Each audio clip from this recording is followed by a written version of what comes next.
देखिए वैशाली विधानसभा क्षेत्र से अभी आप सबको पता है कि बिहार में विधानसभा का चुनाव हो रहा है और उसी कड़ी में ये वैशाली विधानसभा क्षेत्र से महागठबंधन की ओर से राष्ट्रीय जनता दल की तरफ से हमने भी अपना नामांकन दाखिल किया था और हम लोग इस चुनाव के रणभूमि में आ गए हैं और हम लोग पूरे इस वैशाली विधानसभा क्षेत्र में 2020 का भी चुनाव हम इस विधानसभा क्षेत्र से लड़े थे और तब से लगातार हम क्षेत्र के लोगों के बीच लगातार जमे रहे, लोगों से संवाद स्थापित करते रहे और वर्तमान जो भी इस चुनाव है, इस चुनाव में हम लोग सामने महागठबंधन की तरफ से प्रत्याशी हैं और चुनाव लड़ रहे हैं। आप सबके माध्यम से तमाम वैशाली विधानसभा क्षेत्र के मतदाताओं, मालिकों, माताओं एवं बहनों से हम कहना चाहते हैं कि आने वाले 6 नवंबर को जो चुनाव निर्धारित है, इस चुनाव में एक एक मत राष्ट्रीय जनता दल हमारा पार्टी और लालटेन छाप हमारा निशान है। एक एक मत देकर भारी मतों से विजय बनाने में अपनी भूमिका अदा करें। अब लड़ाई किससे है? लड़ाई किससे? हमारी गठबंधन से यहाँ उम्मीदवार दे रखे हैं कांग्रेस के सिंबल पे और आप से महागठबंधन के हिस्सा है कि नहीं है वो? देखिए एक बात बड़ा स्पष्टता के साथ आपको हम बता देते हैं, बिहार में महागठबंधन की परिकल्पना राष्ट्रीय जनता दल से निर्धारित होती है और जो महागठबंधन के स्टेट कोऑर्डिनेटर वो हमारे तेजस्वी प्रसाद यादव और गरीबों के मसीहा हरदिल अजीज लालू प्रसाद यादव जी ने जो जिस तरीके से बिहार को एक आवाज़ दिया है, शोषित, दलित, पीड़ित, वंचित को जिस तरीके से उन्होंने आवाज़ दिया है, इसलिए बिहार में सबसे बड़ा जनाधार अगर किसी के पास है तो वो राष्ट्रीय जनता दल के पास है और मैं राष्ट्रीय जनता दल का प्रत्याशी हूँ, इसलिए इसमें कहीं कोई विवाद का विषय नहीं है। जहाँ तक आपने कहा लड़ाई की बात, तो हमारी लड़ाई किसी से नहीं है, इसलिए नहीं है कि हमारे साथ वैशाली की तमाम जनता है, सभी जाति पाति धर्म मजहब से अलग हटके पूरे वैशाली की जनता ने इस बार मन बना लिया है। वैशाली में एक बहुत बड़े बदलाव की ओर वैशाली आगे बढ़ चला है, इसलिए कहीं कोई समस्या नहीं है, हमारी कोई लड़ाई किसी से नहीं है, एकदम एक तरफा मैच है।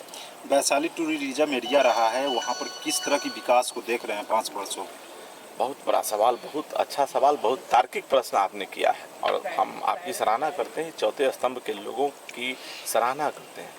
इस वैशाली के गौरवशाली इतिहास को जिस तरीके से दबाने का प्रयास किया जा रहा है, आज़ादी के बाद के समय से अब तक वैशाली को जितना नीचे दिखाया जा रहा है, आप देखिए ना वैशाली की कितनी बुरी स्थिति हो गई है। आप इस बनिस्पत चले जाइए, राजगीर चले जाइए, बोधगया, आप वहाँ देखेंगे कि कितना बेहतर स्थिति है वहाँ के टूरिज्म को लेकर के, और वैशाली को इतना पीछे क्यों किया गया।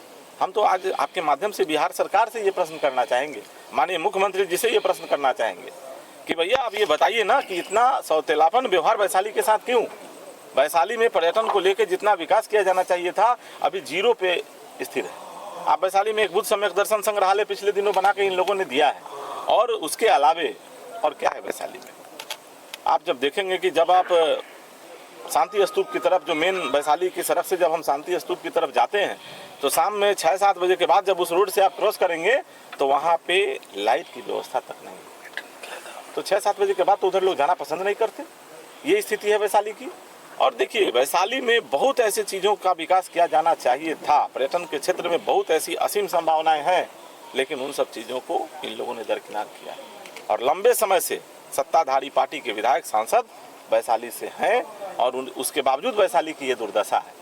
तो ये आप समझ सकते हैं कि ये सरकार के जितने नुमाइंदे हैं ये सब के सब वैशाली की उपेक्षा कर रहे हैं और इन सब चीज़ों को लेके वैशाली की जनता ने ठान लिया है और इस बार मैंने आपको पहले ही कहा कि बड़े बदलाव के संकेत हैं। वैशाली विधानसभा में आज़ादी के बाद सड़क नहीं बना था, इसको लेकर स्थानीय विधायक का लोगों ने विरोध भी किया था, नारेबाजी भी उस विधायक के खिलाफ किया गया था, तो उसको कैसे देख रहे हैं? आखिरकार आज़ादी के बाद अब तक सड़क क्यों नहीं मिला लोगों को? देखिए ऐसा है कि सड़क को लेके आप जितनी बात कर रहे हैं, अभी आप जहाँ पे हैं ये हमारा घर है, इस इलाके के बगल में आपने देखा होगा कि इसके बगल से एक निकास नहर गुजरती है और इस निकास नहर पे 3 ऐसे पुल हैं जिसमें एक पुल मात्र ये सामने का बना है और इस पुल को बनाने में मेरी अपनी भूमिका है। मेरे पास इसका पत्र है, हमने करके इस पुल को बनवाया, उसकी पूरी जानकारी आप लोगों को अलग से हम दे देंगे, लेकिन इसके आजू बाजू के पुल की स्थिति भी आप जाकर देख लीजिए कि क्या स्थिति है, कितना जर्जर है, किसी भी समय वो पुल गिर सकता है। तो ये सरकार की पूरी लापरवाही, सरकार के जितने नुमाइंदे हैं उन लोगों की निग्लिजेंसी, और ये इलाका हमेशा पिछड़ा रहा है। इन सब इलाकों पे जनप्रतिनिधियों का कभी कोई ध्यान नहीं रहा। ये लोग हमेशा एक समीकरण के आधार पर हमेशा अपने चुनाव को लड़ते और उसके आधार पर ये चुनाव जीत करके लोग अपना मलाई खाते हैं, निकल जाते। यहाँ की जनता से उनको कभी कोई मतलब नहीं रहा। लेकिन इस बार वैशाली की जनता, हम लगातार कर रहे हैं, बार बार कर रहे हैं, और आप इसको कोट कर लीजिए, आने वाले दिनों में आप लोग इन सब चीज़ों को देखिएगा कि वैशाली में एक बड़ी आंधी चल पड़ी है। कहीं कोई लड़ाई है ही नहीं, एकदम एक तरफा मैच है। और वैशाली ही नहीं, एक बात और हम आपके बीच स्पष्ट कर देना चाहते हैं, जिस प्रकार से युवाओं के बीच तेजस्वी प्रसाद यादव जी का क्रेज है, आने वाले दिनों में आप देखिएगा 14 नवंबर को बिहार में इस इलेक्शन का अंतिम परिणाम आएगा और 14 नवंबर को महागठबंधन में तेजस्वी प्रसाद यादव जी के नेतृत्व में एक प्रचंड बहुमत की सरकार बिहार में बनने जा रही है और बिहार में मुख्यमंत्री तेजस्वी प्रसाद यादव जी बने। एक सवाल है कि जिस तरीके से यहाँ के जो राजनीति के भीष्म पितामह कहे जाते हैं वृषिण पटेल, उनके अलावा उनके भतीजे जो स्थानीय यहाँ के विधायक है, वो दोनों जहाँ एक तरफ लड़ रहे हैं, उसके अलावा आपके महागठबंधन से भी दो उम्मीदवार आप है और उसके अलावा एक और प्रत्याशी कांग्रेस ने यहाँ से दिया है, तो कहीं ना कहीं ये आपके लिए फायदेमंद हो सकता है या नुकसानदायक हो सकता है? देखिए, हम इन सब चीज़ों में पड़ते ही नहीं। हमारा क्या फायदा होगा, क्या नुकसान होगा, ये मैं कभी सोचा ही नहीं। हम लोग जनता के बीच में होते हैं, जनता की भावनाओं का कदर करते हैं और जनता जैसा सोचती है, जैसा करती है, निर्णय लेती है, उसके हिसाब से सब कुछ होगा। और जहाँ तक सवाल है चाचा और भतीजे का, तो आपने देखा होगा कि पिछले कई दिनों पहले हमने एक सोशल मीडिया के माध्यम से ही देखा है कि वृषिण पटेल जी से जब किसी पत्रकार ने पूछा तो उन्होंने कहा कि मैं तो यहाँ 8 बार का विधायक रहा हूँ, सांसद रहा हूँ, मेरी बहुत बड़ी राजनीतिक समय इस वैशाली के लोगों के बीच रहा है, मेरी अंतिम यात्रा भी इस वैशाली से होगी। लेकिन हम आप लोगों के माध्यम से पूछना चाहते हैं कि वो तो ये बताए जरूर कि मेरा 8 बार का कार्यकाल वैशाली इससे रहा, लेकिन ये 8 बार के कार्यकाल में वैशाली के लिए उन्होंने क्या दिया, इसका सूची जरा वो जारी करें। वैशाली के विकास में उनकी क्या भूमिका रही है, वैशाली में उन्होंने क्या क्या किया है, ये सब चीज़ लोगों को बताना चाहिए। आपने इन सब चीज़ों का वर्णन कभी नहीं किया। आपने सिर्फ और सिर्फ अपनी बड़ाई करी है कि हम 8 बार यहाँ से विधायक रहे, 1 बार सांसद रहे, हमारी राजनीतिक बड़ी हिस्सेदारी रही है, लंबे अरसे से हम राजनीति में सक्रिय रहे हैं। और उनके भतीजा का क्या था, जो अभी वर्तमान में जनता दल यूनाइटेड के यहाँ के विधायक हैं और प्रत्याशी भी हैं। तो आप क्या देखे, पिछले चुनाव के बाद जिस तरीके से भ्रष्टाचार हमारे कार्यालयों के अंदर, जिस तरीके से भ्रष्टाचार चरम पे है, तो मैं तो मानता हूँ, मैं तो आरोप लगाता हूँ आपके माध्यम से, ये भ्रष्टाचार जनप्रतिनिधि के बिना सहयोग का संभव है ही नहीं। अगर आप प्रखंड में किसी भी, चाहे वो अंचल का मामला हो या प्रखंड का मामला हो, जितनी भी योजनाएं सरकार के द्वारा संचालित की जाती है, उन सारी योजनाओं के अंदर जिस तरीके से भ्रष्टाचार व्याप्त है, कहीं ना कहीं इसमें जनप्रतिनिधियों की भूमिका है। और ये लोग मिलकर इस तरीके का षड्यंत्र करके और लोगों को तबाह करते, परेशान करते, और लोग दर दर की ठोकर खाते हैं। इसलिए बार बार हम कहते हैं कि लोग अब ये सारे चीज़ों को देख के अपमान सह के इस बार लोगों ने निर्णय लिया है कि वोट के चोट से पूरी तरह से तन्मयता के साथ सब लोग एकत्रित होकर एक नया वैशाली बनाने का संकल्प लोगों ने लिया है और नए वैशाली की तरफ ये वैशाली बहुत तेजी से आगे बढ़ रहा है। जब आप लोगों के बीच में जाते हैं, अपने विजन को बताते हैं, तो कोई ऐसी खास योजनाएं भविष्य के लिए आपकी है कि अगर आपको जनता मौका देती है तो वैशाली के लिए सबसे पहला काम आप क्या करना चाहेंगे? देखिए, मैंने पहले भी कहा है और अभी फिर से दोहरा देता हूँ कि वैशाली में पर्यटन के क्षेत्र में बहुत बड़ी असीम संभावनाएं हैं। उन सब चीज़ों पे काम करने की आवश्यकता है। वैशाली में टूरिज्म को अगर हम लोग बढ़ावा देंगे तो इससे बहुत सारा विकास तेज़ी से बढ़ेगा, थोड़ी गति से बढ़ेगा। लोगों को बहुत ऐसी रोजगार की संभावनाएं उससे जागृत होगी। इसके साथ साथ शिक्षा के क्षेत्र में बहुत कुछ करने की आवश्यकता है। अभी हमारे पास एक भी डिग्री कॉलेज नहीं है पूरे विधानसभा क्षेत्र में। अभी आपने देखा होगा पिछले दिनों जब ये आचार संहिता जब होना था तो उसके 2-3 दिन पहले माननीय मुख्यमंत्री जी गोरल में आए थे और उन्होंने एक जगह एक घोषणा करी है कि यहाँ हम लोग डिग्री कॉलेज देंगे। अब बताइए, चुनाव के समय ही सरकार को ये बात का ध्यान होता है कि यहाँ पे डिग्री कॉलेज देना है, यहाँ पे लोगों को पढ़ने की व्यवस्था कर देनी है, महिलाओं को इस तरीके से हम लोग राशि दे दें एक बार में, एक मुश्त में हमको सब वोट मिल जाएगा। बहुत सारी चीज़ें हैं जिसको जिस तरीके से सरकार ने किया और जितनी योजनाएं अंतिम 2 महीने के अंदर सरकार ने लाई है, वो सारी योजनाओं के बारे में उसका सारा योजना का डिस्क्लोजर आप जब देखेंगे, हमारे राष्ट्रीय जनता दल के मैनिफेस्टो में स्पष्ट रूप से पिछले 6 महीना पहले तेजस्वी प्रसाद यादव जी ने इसको क्लियर किया हुआ था कि हम इन योजनाओं को आने वाली सरकार में लागू करेंगे। विधायक जी का तेजस्वी जी ने कहा वही हो रहा है और तेजस्वी जी ने जो किया वही सब चल रहा है। आज की तारीख में आप देखिए युवाओं में कितना बड़ा क्रेज है तेजस्वी यादव जी का, और जिस तरीके से नौकरी की बात कहते हैं लोग कि नौकरी इतना मिल गया, ऐसा कर दिया हम लोगों ने, नौकरी किसने दी? जब तेजस्वी यादव जी सरकार में थे, गठबंधन में थे, 17 महीने की सरकार के जब हम हिस्सा थे, तब बिहार में लोगों को नौकरियां मिली। जब हम बाहर हुए तो फिर से नौकरियां बंद हो गई। इसलिए बिहार का भविष्य तेजस्वी प्रसाद यादव जी के अंदर बिहार का युवा देख रहा है। जो पलायन बिहार से है, उस पलायन को रोकने में जितनी बड़ी भूमिका तेजस्वी यादव जी की होगी, और जो रोड मैप उन्होंने तैयार किया है, बिहार के लोग ये बात को समझ गए हैं। और आने वाले दिनों में जब ये चुनाव होगा तो आप लोग देखिएगा कि परिणाम में तेजस्वी यादव जी के सारी चीज़ों को एकदम सच्चे स्वरूप में लोग देखेंगे और उस दिशा में काम आगे बढ़ेगा। यहाँ के जो विधायक जी हैं उनका कहना है कि विपक्ष के पास कोई मुद्दा नहीं है। अब ऐसा है कि जब वो खुद मुद्दा विहीन है और उनको पता ही नहीं है कि यहाँ होना क्या है, जो समीकरण के आधार पे हमेशा चुनाव जीत के यहाँ से निकल जाता हो, वैसा व्यक्ति जब एक बार मजिस्ट्रेट चेकिंग में पकड़ा गया है तो निश्चित रूप से यही सब बात करके निकलने का प्रयास करेगा। नहीं तो समीकरण की आपने बात की, तो क्या वो समीकरण क्या इस बार नहीं हो सकता नहीं, है? मैंने समीकरण की बात इसलिए की कि आप कितना लोगों को आप बेवकूफ़ बनाने का प्रयास करेंगे और किस समीकरण के आधार पर लोगों को हमेशा बेवकूफ़ बनाते रहेंगे। लोग अब इस बात को समझ लिया है। आप जिस जंगल राज की चर्चा करके लगातार सरकार में बने रहने का दावा जो पेश करते हैं, खोखला दावा आप बनाते रहते हैं। आप बताइए 90 से 2005 की चर्चा ये लोग बराबर करते हैं कि 90 से 2005 की सरकार क्या थी, अब हमने ये कर दिया, हमने वो कर दिया, ऐसा कर दिया, वैसा कर दिया। साहब आज की तारीख में 90 से 2005 वाली सरकार जब थी तो 90 में जो व्यक्ति 30 वर्ष का था वो शायद आज की तारीख में बहुत लोग हैं भी नहीं, स्वर्गवास हो गए। आप ये किसको दिखाना चाह रहे हो? और जो 90 और 95 में जो परिस्थिति थी, क्या आज की तारीख में वो है?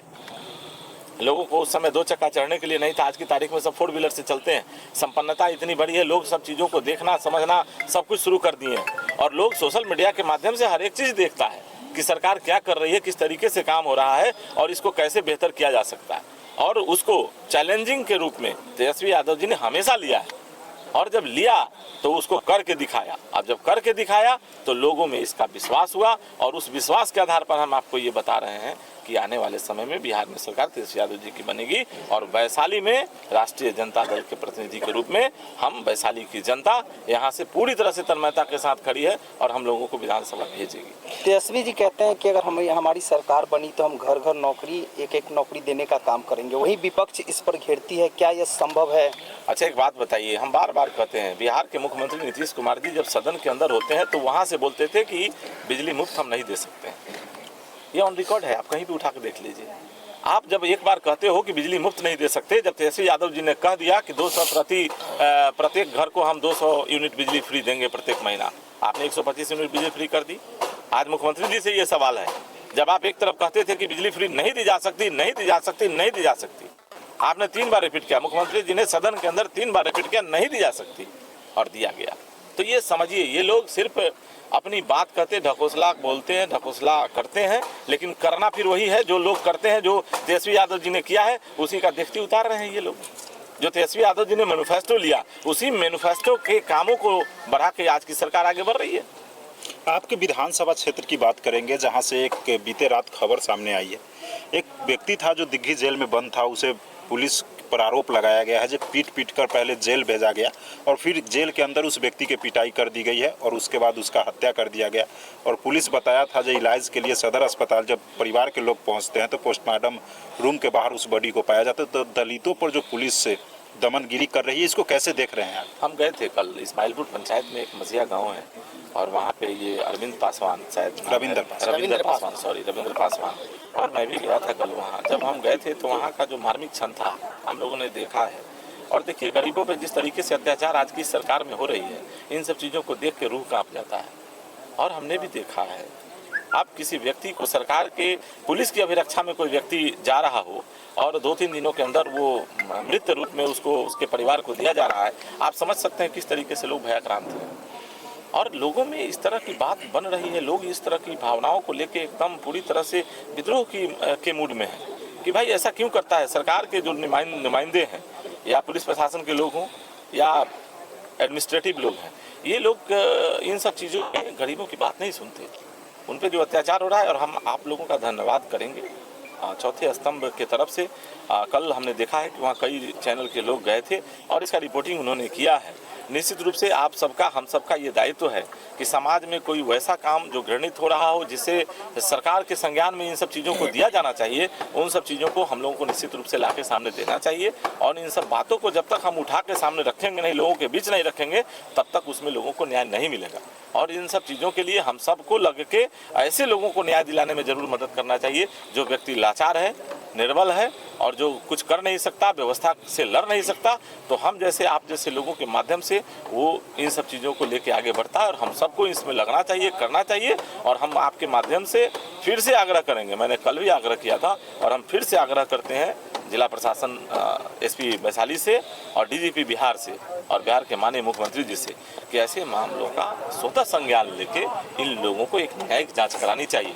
और वैसे पीड़ित परिवार को जिसके 4-4 छोटे-छोटे बच्चे हैं, परिवार में उनके वृद्ध पिता हैं और बेवा एक जो उनकी बीबी हैं, और वैसे लोगों के लिए निश्चित रूप से सरकार को एक मोटी रकम हर्जाने के रूप में देना चाहिए और उस परिवार को सरकार की तरफ से न्याय मिलना चाहिए, ऐसी मांग हम जरूर करते हैं। वैशाली जिला होते हुए भी वैशाली में कोई भी सुविधा नहीं है, एक अनुमंडल तक नहीं है। क्या वैशाली में, वैशाली के नाम से अनुमंडल होना चाहिए कि नहीं? देखिए, ये पूरे वैशाली का नाम वैशाली में छोड़ दिया गया है या सब कुछ हाजीपुर में डाल दिया गया है, तो ये विषय बहुत बड़ा है और आने वाले दिनों में हम लोगों ने बहुत कुछ ऐसा सोच के रखा है और हमने मांग भी किया है। पिछले दिनों हमने कहा है कि जैसे वैशाली एक्सप्रेस एक ट्रेन चलती है, अब वो ट्रेन कहाँ से चलती है? सहरसा की तरफ से चलती है।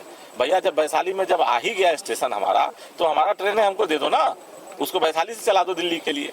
तो बहुत ऐसी चीज़ें हैं जिस पर काम करना है। आप देखिए ना, कई अब इन सब चीज़ों के लिए जनप्रतिनिधियों का कभी आंख नहीं खुलता, कभी कोई नहीं बोला होगा आपको, लेकिन ये सब विषय हम लोगों के संज्ञान में है। आने वाले दिनों में अगर मौका मिलेगा तो ये सब कुछ होके रहेगा। हमारा ट्रेन लंबे समय से वैशाली एक्सप्रेस चलती है, आप सब जानते हैं, वैशाली एक्सप्रेस का नाम सब जानते हैं। जब वैशाली से जब हमारा स्टेशन बन गया तो क्या उस ट्रेन को वैशाली से नहीं दिया जाना चाहिए था? वैशाली के लोगों का गौरव उसमें नहीं बढ़ेगा? वैशाली के लोग वैशाली से दिल्ली नहीं जाएं, मतलब वैशाली के लोग हाजीपुर पटना जाके दिल्ली जाएंगे, मुजफ्फरपुर होकर दिल्ली जाएंगे। जब स्टेशन हमारे पास हो गया तो हमको यहाँ से वैसे ट्रेनों का परिचालन किया जाना चाहिए ना, जो ट्रेन बाहर के लिए जाती है। तो बहुत ऐसी चीज़ें हैं जिन सब चीज़ों को लेके हम लोगों को आगे काम करना है। और हमने कहा भी है कि वैशाली में एम्स जैसे अस्पताल की स्थापना होनी चाहिए। भगवान महावीर की जन्मस्थली है, गौतम बुद्ध की कर्मभूमि है। सिर्फ नाम के लिए बड़े बड़े जब नेता आते हैं, चाहे वो राष्ट्रीय स्तर के हों या प्रदेश स्तर के हों, जब वैशाली में अपना भाषण शुरू करेंगे तो वो सबसे पहले बोलेंगे कि भगवान महावीर की जन्मभूमि। भैया, आपने भगवान महावीर के लिए किया क्या है कि भगवान महावीर की जन्मभूमि बोल करके यहाँ के लोगों को ठगने का काम करते हो? हम आपके माध्यम से ये भी मांग रखना चाहते हैं कि वैशाली में एम्स जैसे अस्पताल की स्थापना भगवान महावीर के नाम पर आप कर दो और यहाँ एम्स एक दे दो। बिहार में वैशाली में और भी कमी है कि वैशाली के नाम से कोई यूनिवर्सिटी भी नहीं है। और चल जाइएगा तो हर जिले में 1-2 जिले के आसपास में यूनिवर्सिटी है, लेकिन वैशाली मात्र ऐसा है, अगर मुजफ्फरपुर मिल जाएगा, पटना में मिल जाएगा, नालंदा चल जाइए, दरभंगा चाहिए, सब पर मिल जाएगा, लेकिन वैशाली में यूनिवर्सिटी भी नहीं होना चाहिए या नहीं होना चाहिए? भैया, अभी तो शैक्षणिक संसाधनों के लिए जब व्यवस्था हमारे पास नहीं है, अब जिस तरीके से आप देख रहे हैं लगातार इन सब चीज़ों के लिए लोग लड़ाई लड़ रहा है, आगे बढ़ रहा है। अब ये यूनिवर्सिटी और इन सब चीज़ों के लिए काम करना पड़ेगा। वैसे लोगों को वैशाली की जनता आगे आने वाले दिनों में लाएगी, निश्चित रूप से इस सब चीज़ों पे बात होगी और इन सब चीज़ों की चर्चाओं के आधार पर लेके और हम इन सब चीज़ों को लेके आगे बढ़ेंगे और हम लोग करवाने का प्रयास करेंगे। बिहार में बहुत बड़ा मुद्दा है, इस पे क्या सरकार आपकी अगर आती है तो क्या एजेंडा रहेगा? बहुत बड़ी योजना हम लोगों की सरकार की तरफ से ये बनाई गई है। हम लोग, सरकार जब हमारी बनेगी तो ऐसी स्थिति में हम लोगों ने इन सब चीज़ों को लेके पूरी तरह से रोड मैप तैयार किया हुआ है। राष्ट्रीय जनता दल की तरफ से इन सब चीज़ों को पूरी तरह से फोकस किया गया कि किस तरीके से हम बिहार में रोजगार का सृजन करेंगे ताकि जो लोग पलायन में हैं उन लोगों को हम वापस लाएंगे। अब आप ये बात आज की तारीख में अभी के वर्तमान की सरकार से पूछा जाना चाहिए, जो 20 वर्षों से बिहार में कुंठी मार के बैठ के पड़े हैं, जो बार बार कहते हैं बिहार में विकास का अंबार लगा दिए उन्होंने। तो भैया, 20 साल में पलायन को आपने रोका नहीं? 20 साल में पलायन क्यों नहीं रुका? जिस सरकार की बात करते हैं, जो कहता है फील गुड की सरकार है, जो कहते हैं कि सुशासन की सरकार है, सुशासन किस चिड़िया का नाम ये समझ नहीं आता। आज की तारीख में जिस तरीके से घटनाएं घटित हो रही हैं हर जगह, तो इससे स्पष्ट है कहीं भी ये मामला चलने वाला नहीं है। एकदम सब कुछ क्लियर क्रिस्टल है। आने वाले दिनों में महागठबंधन की सरकार बनने वाली है। तेजस्वी यादव जी के नेतृत्व में बिहार में एक नई सरकार बनेगी। बीच में आप लोग की भी सरकार भी तो गठबंधन में आई थी, लेकिन पलायन पर उस समय कोई भी बातचीत नहीं की। नहीं, बहुत ऐसी योजनाओं का क्रियान्वयन हुआ। 17 महीने का कार्यकाल बहुत लंबा नहीं होता।